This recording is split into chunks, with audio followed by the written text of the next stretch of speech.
तव तेजाचा एक अंश दे, तव धैर्याचा जरा स्पर्श दे, स्पर्शातून त्या दाही दिशा द्रुत, उजळून टाकू कुसू पाणीपत.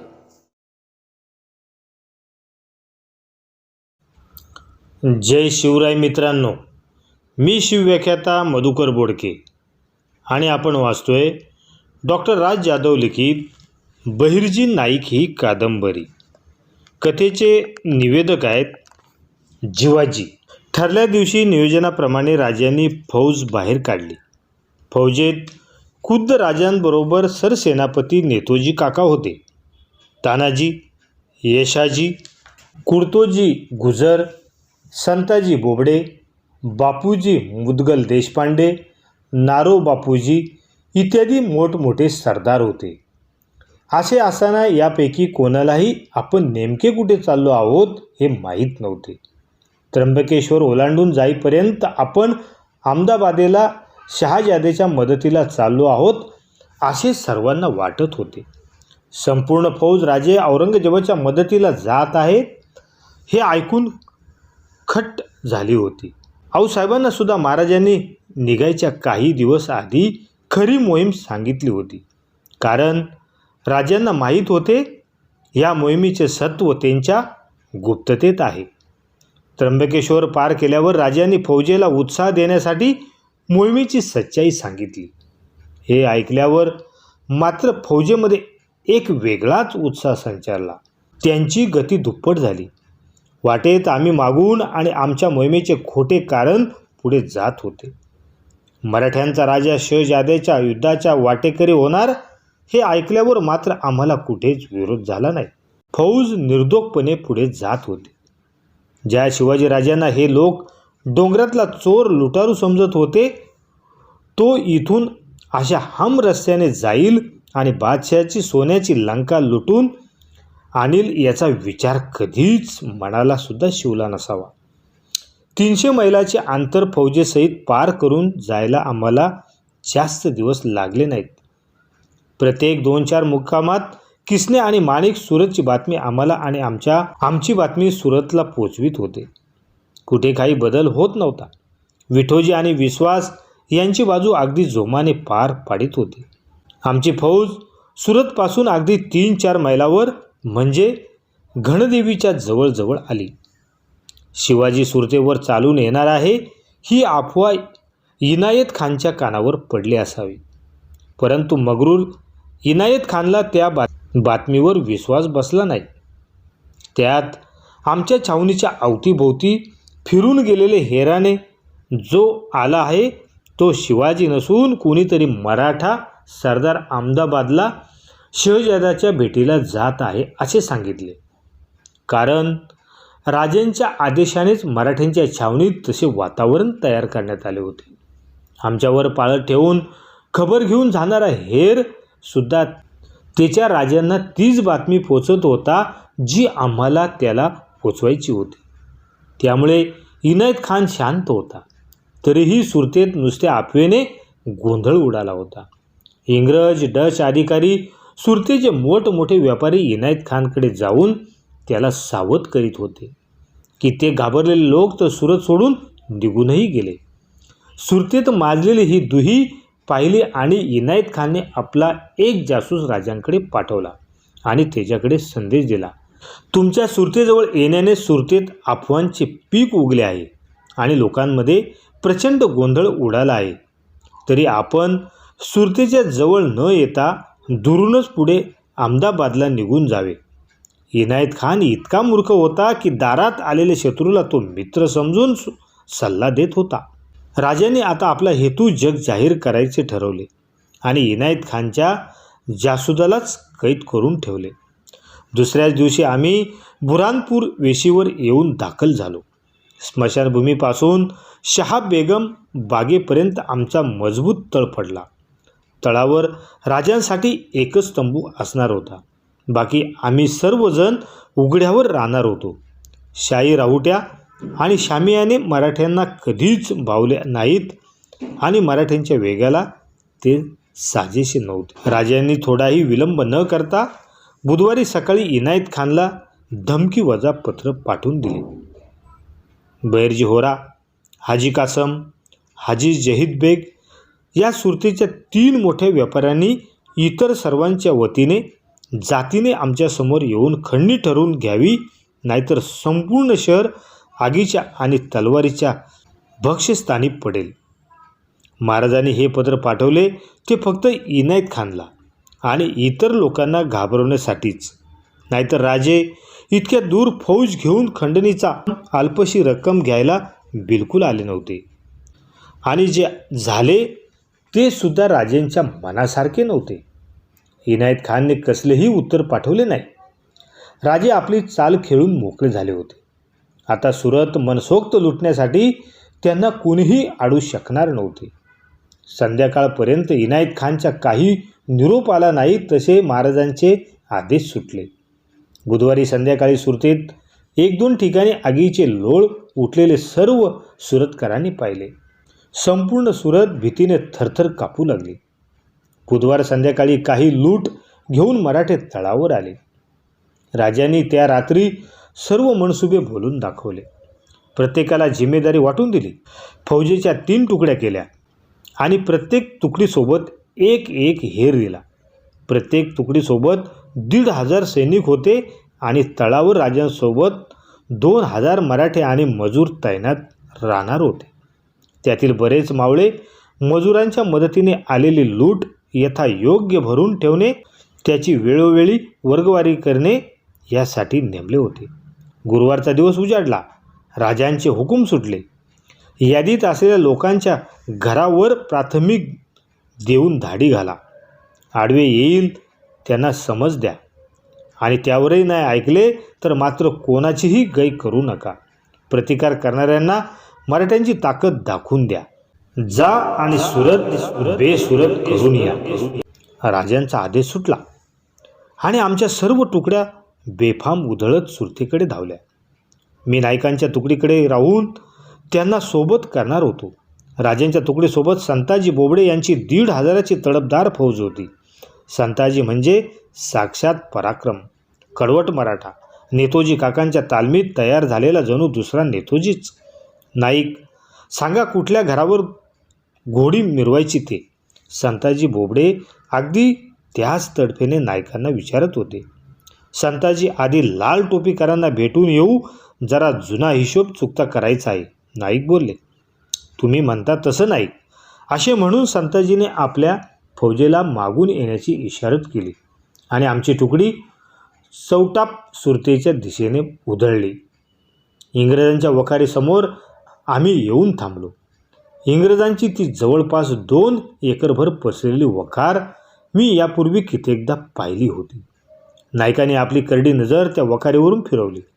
एरवी उद्योगाचे ठाण असलेल्या ती वखार इंग्रजांनी आज आपल्या 200 सैनिक आणि 4 लहान तोफांच्या मदतीने जणू छोटी गडी बनवण्याचा प्रयत्न केला होता. आदल्या दिवशीच त्यांनी मोठ्या हिमतीने आपले लाल टोपी घातलेले 200 सैनिक घेऊन संपूर्ण सुरतेत फेरी मारली होती.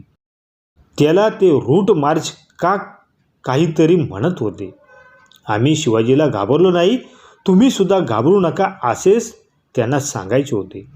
आम्ही त्यांच्या वखारीपुढे आलो तेव्हासुद्धा त्यांचे सैनिक हातात बंदुकी आणि तलवारी घेऊन वखारीच्या संरक्षणासाठी सज्ज होऊन उभे होते. 2-3 इंग्रज अधिकारी आमच्या घोड्यांच्या टापांचे आवाज ऐकून बाहेर आले. ते आम्हाला समोर बघून घाबरले होते, परंतु तोंडावरून ते तसे दाखवत नव्हते. इंग्रजांचे सर्वच अधिकारी मी आणि नाईक ओळखत होतो. वखारीचा प्रमुख जॉर्ज ऑक्सेझेंडन त्याच्या साक्षीदारांसोबत आम्हाला आडवा उभा राहिला होता. ही जात तर लईच हट्टी निघाली नाईक, काय म्हणता? तुम्ही हो म्हणा, एका तासात सगळी वखार उद्ध्वस्त करतो.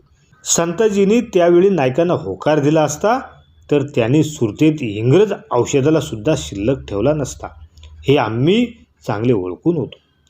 परंतु ह्या हुशार अधिकाऱ्याने नायकांवर संशय घेऊन त्यांच्या नजरेत स्वतःची किंमत वाढवली होती. नाईक मला आधीच बोलले होते, एकदा गेल्यावर जातीनिशी या जातीला एकदा भेटले पाहिजे. शिवाय एकीकडे त्यांच्यावर संपूर्ण सुरतेच्या रक्षणाची जिम्मेदारी होती. तो इनायत खान घाबरून आपल्या किल्ल्यात लपून बसला होता आणि दुसरीकडे हा इंग्रज अधिकारी आपली वखर वाचवण्यासाठी अल्पशा फौजेसहित आम्हाला आडवा उभा राहिला होता. त्याउपर आमच्या दृष्टीने सर्वात महत्त्वाची बाब म्हणजे सैनिकांच्या वखारीत लुटण्यासाठी काहीच नव्हते. जड माल लुटून काही हाती लागणार नव्हते. तो वाहून न्यायला आम्हाला डोईजड जाणार होता. नायकांनी सांगितल्याप्रमाणे आमचे लक्ष होते हाजी जहीद बेगमचा वाडा, जो इंग्रजांच्या वखारीला अगदी चिटकून होता. इंग्रजांना बाजूला करणे हा एक उद्देश होता आणि दुसरा उद्देश म्हणजे मागचे 4 महिने आम्ही यांना बघत होतो. यांच्या बहादुरीमागे काहीतरी कारण होते हे नक्की. आमच्यावर संशय येताच यांनी आमच्यावर पाळत ठेवण्यासाठी सराईत हेर आणि मारकरी पाठवले होते. आम्हाला खात्री होती हे इतक्यावर थांबणार नव्हते. इनायत खान आपले ऐकत नाही म्हणून प्रयत्न थांबवले नसणार. त्यांच्या बहादुरीला कुठला तरी टेकू नक्कीच होता. तो कशाचा आहे हे जाणून घेणे गरजेचे होते. नाईक, काय विचार करताय? न राहून मीच विचारले. भेटून येतो. याच्या मनगटाची दोरी कुणाच्या हातात आहे हे बघितले पाहिजे, असे म्हणत नाईक घोड्यावरून खाली उतरले आणि इंग्रज अधिकाऱ्याकडे जाऊ लागले. नाईक, काय करता? त्यांच्या हातात बंदूक आहेत. संताजी बोबडे काळजीपोटी बोलले. संताजी, जरा बोलून येतो. लक्ष ठेवा. कोणी उचल खाली तर तुमच्या मनात येईल ते करा. संताजींना नायकांचा इशारा समजला होता. नाईक सरळ इंग्रज अधिकाऱ्याकडे चालत गेले. इंग्रज अधिकारीसुद्धा समजून गेला की नाईक त्यांच्याशी बोलायला येत आहेत. तो अतिशय निडर होता. तो सुद्धा चालत पुढे आला. त्याच्यासोबत एक व्यक्ती होता जो दुभाषा असावा. नायकांनी सरळ मुद्द्याला हात घातला. ते आत्मविश्वासाने बोलू लागले. तुमच्या 200 टोप्या उडवून तुमची वखार लुटायचा आम्हाला 1 ताससुद्धा लागणार नाही. ही शिवाजी राजांची फौज आहे. यांचा पराक्रम बघायचा असेल तर यांना एकदा डिवचून बघा. नायकांचे निर्वाणीचे शब्द दुभाषेच्या कानावर पडले. तो इंग्रज अधिकाऱ्याला कानात बोलला. नाईक इतक्यावर थांबले नाहीत. यापूर्वीसुद्धा तुम्ही तुमचे 5 लोक शिवाजीराजांच्या गुप्तहेरांची छाननी करण्यासाठी पाठवले होते. त्यांची हाडं तुम्हाला जुन्नरच्या जंगलात पडलेली बघायला मिळतील. या वाक्याचे भाषांतर करायला दुभाषी इंग्रज अधिकाऱ्याच्या कानाला लागला. त्याच्या चेहऱ्यावरचे भाव एकदम पालटून गेले. तो इंग्रज अधिकारी नायकांना डोळे बारीक करून न्याळू लागला. त्या वाक्याने मात्र सावध इंग्रज अधिकारी घाबरला होता हे नक्की. त्याने नायकांना ओळखण्याचा प्रयत्न केला. त्याच्या दुभाषा नायकाशी बोलू लागला. इंग्रजाने दुभाषेच्या कानात काहीतरी सांगितले. दुभाषा त्याचे भाषांतर सांगू लागला. राजे, जर मान्य करत असेल तर आम्ही त्यांना मसाले आणि उंची कापड खंडणी म्हणून देऊ. बदल्यात आमच्या वखारीला हात लावू नका. नाईक त्यांच्याकडे बघून हसले. मी सेवक आहे. हा निर्णय घेणे शिवाजी राजांच्या हातात आहे. परंतु तुम्ही जर माझ्या एका प्रश्नाचे उत्तर दिले तर मी तुमची योग्य ती शिफारस शिवाजी राजांकडे करेल आणि तुमच्या वखारीला हात लावू नये यासाठी राजांना विनंती करेल. नायकांचा आपला हेतू साध्य करायचा होता. त्यावर सुरत लुटीचे भवितव्य अवलंबून होते. बोलत बोलत नाईक त्या इंग्रज अधिकाऱ्याच्या अगदी जवळ गेले. इंग्रजाने मान हलवली म्हणजे त्याला प्रश्न विचारू शकत होते. नाईक इंग्रजाकडे बघत होते. त्याच्या डोळ्यात डोळे घालून नायकांना आपला प्रश्न विचारला. इनायत खानने तुमची कैफियत ऐकली नाही म्हणून तुम्ही गप्प बसलात की अजून कोणाकडे मदतीची मागणी केली? नायकांचा सरळ साधा प्रश्न होता. परंतु जॉर्ज नायकांकडे त्यांचे काही हरवल्यासारखा बघत होता. इंग्रज काहीच उत्तर देत नाही हे बघून नायकांनी पुन्हा जबाब केला. मी विचारलेल्या प्रश्नाचे योग्य उत्तर दिले तर तुमची वखार वाचण्यासाठी मी मदत करेन, नाहीतर मी स्वतः तुमची वखार उद्ध्वस्त करेन. यावेळी नायकांच्या आवाजात जबरदस्त जरब होती. ती ऐकून जॉर्ज अजून चिंतेत पडला. आम्हाला अभय मिळणार असेल तर? इंग्रज दुभाषेच्या तोंडून अडखळत इकडे तिकडे बघत बोलला. त्याची चिंता करू नका. आम्ही जे काही केले ते फक्त आमचा उद्योग आणि व्यापार वाचवण्यासाठीच केले. इनायत खान ऐकत नाही. आपण उघड्यावर पडणार या भीतीने मी डच अधिकाऱ्यासोबत मिळून बादशाह औरंगजेबाचा सरदार महाबत खानला शिवाजी सुरत लुटायला आला आहे याची खबर पाठवली आहे. दुभाषा बोलत होता. जॉर्जने आपली मान खाली घातली होती. आम्हाला ज्याची भीती होती तेच झाले होते. नायकाने सरळ जॉर्जच्या डोळ्यात डोळे घातले. तो जे सांगत होता ते सत्य होते. हे नायकांनी वाचले असावे. तो मान खाली घालून उभा होता. घाबरू नका. तुम्ही आमच्या काही लोकांसोबत जा आणि राजांना भेटा.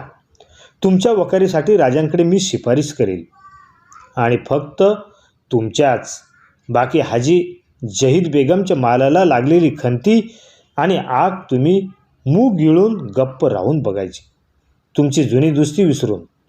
नायकांचे बोल आणि त्याचे बोलणे नायकांना समजणारा दुभाषीसुद्धा त्यावेळी आश्चर्यचकित झाला होता. नायकांकडे संयमी नजरेने बघणाऱ्या जॉर्जची नजर सांगत होती त्याने नायकाला ओळखले होते. इतकेच दिवस त्याने ज्या भिकाऱ्यावर संशय घेतला त्याचा संशय आज खरा ठरणार होता. परंतु आता त्याचा काही उपयोग नव्हता. नायकाने इंग्रज अधिकाऱ्यासमोर 15 मराठे देऊन त्याला राजाकडे पाठवून दिले. सोबत हाती आलेली बातमी राजांना पाठवली आणि काही हेर महाबत खानच्या वाटेवर नजर ठेवण्यासाठी पाठवून दिले. आणि आम्ही आमचा मोर्चा हाजी जहीद बेगच्या मालाकडे वळवला. हाजी जहीद बेगचा माल आम्ही मनसोक्त लुटला. सुरतच नाही तर देशातील सर्वात मोठ्या सोन्याच्या व्यापाऱ्यापैकी एक असणाऱ्या हाजी जहीदच्या मालात भांड्यांपासून ते खुर्ची मेजपासून तर सर्व काही सोन्याचे बनवले होते. हाजी जहीद आपला जीव वाचून आपल्या कुटुंबासमवेत इनायत खानाकडे जाऊन लपून बसला होता. त्यामुळे आम्हाला रान मोकळे होते. एका व्यक्तीच्या घरात इतके सोने मिळालेले पाहून संताजी आणि त्याच्या फौजेला स्फुरण चढले. भीती पाडल्या जात होत्या. गाद्या गिरद्या उसवून आतून सोनं बाहेर काढलं जात होतं. जसे सोने, चांदी, हिरे, मोती आणि नगद मिळत होती तसे मराठे अजून चवताळून हाजी जहीदच्या महाल जमीनदोस्त करीत होते. मिळालेली लूट तळावर पाठवली जात होती. आमचा अर्धा अधिक दिवस हाजी जहीदच्या महाल लुटण्यात गेला. सुरत लुटीचा वेग वाढवण्याचे आदेश 3ही तुकड्यांना मिळाले. जिन्नस हा प्रकार लुटीत सामील करून वेळ आणि वजन वाढवून घेऊ नका असा राजांचा आदेश होता. तरीही मराठे किमतीचा माल वाटेल तो मनसोक्त लुटत होते आणि तळावर पाठवत होते. प्रामुख्याने आम्ही मात्र रोकड सोने, चांदी, हिरे, मोती यावर लक्ष ठेवून होतो. शिवाजी राजांच्या भीतीने एरवी गजबजून उठणारी सुरत आज ओस पडली होती. 2 लाख लोकांचे त्या सुरतेत त्या दिवशी जेमतेम 20,000 लोकच शिल्लक राहिले असतील. लूट तळावर पोचवून आलेले आमच्या तुकडीचे सगळे वापस येताना हर हर महादेवच्या घोषणा देत लढाईत उतरावे तसे आले. समोर दिसेल त्याला कापू लागले. प्रत्येक घराला आग लावू लागले. तो प्रकार पाहून नाईक आणि मी संताजीने सर्वांना शांत राहण्यास सांगितले. परंतु मराठी ऐकायला तयार नव्हते. तेवढ्यात येसाजीची तुकडी आम्हाला येऊन मिळाली. येसाजीचा रागावलेला चेहरा बघून नायकाने त्याला विचारले, काय झालं येसाजी? राजांचा हुकूम विसरू नका. नाईक कुणाला तोशिष लावू नका. नाईक आता ही लोक खुद्द राजांनी सांगितल्याप्रमाणे ऐकणार नाहीत. हे हरामखोर इनायत खानने राजांना मारायला वकिलाच्या रूपात मारेकरी पाठवला होता. राजे थोडक्यात बचावले. काय? नाईक संताजी, माझी आणि ते ऐकणाऱ्या प्रत्येकाच्या शरीराची लाहीलाही झाली. ते ऐकून नायकांचा संताप अनावर झाला होता. संताजी पेटून उठले होते. ठिकठिकाणी लावलेल्या कड्या कुलूप तोडले गेले. भिंतीला सुरुंग लावून मराठे जाळपोळ करू लागले. येसाजी, संताजी आणि नाईक यापैकी मराठे कोणाचेच ऐकत नव्हते. माझ्या मनात सुद्धा सरळ किल्ल्यात घुसून हजाराची फौज कापून काढून इनायत खान मारावा असे आले.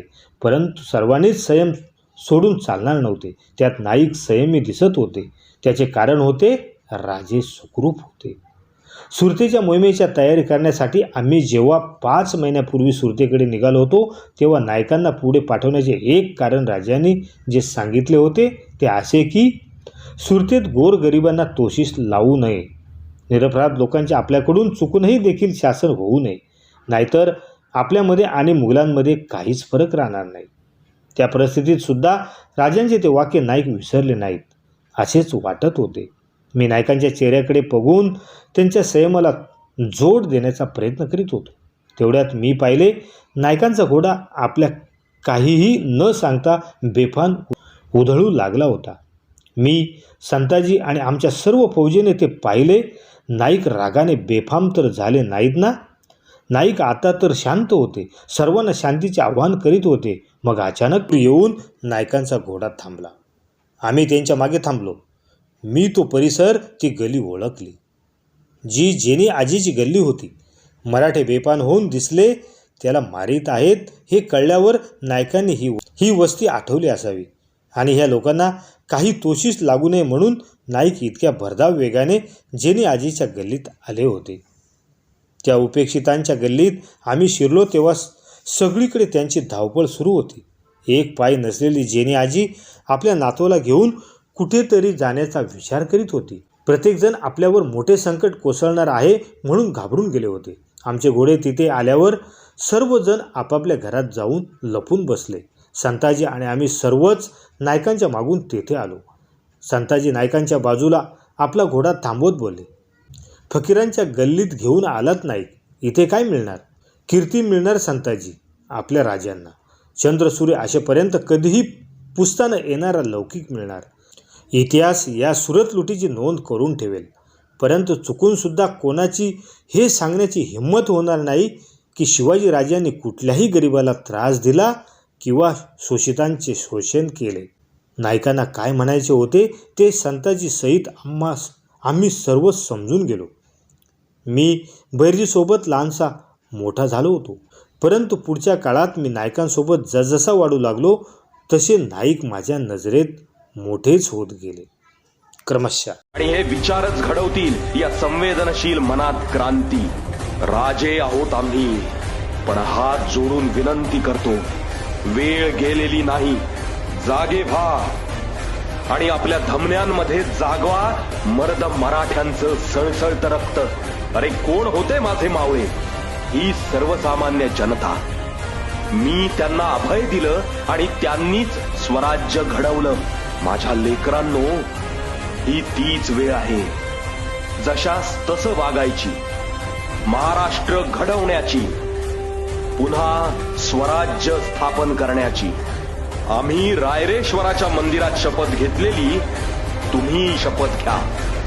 माझ्यासोबत म्हणा, हा महाराष्ट्र आपला आहे, त्याचं रक्षण करणं, महाराष्ट्र अस्मिता राखणं हे माझं कर्तव्य आहे. बोला, हर हर महादेव, हर हर महादेव.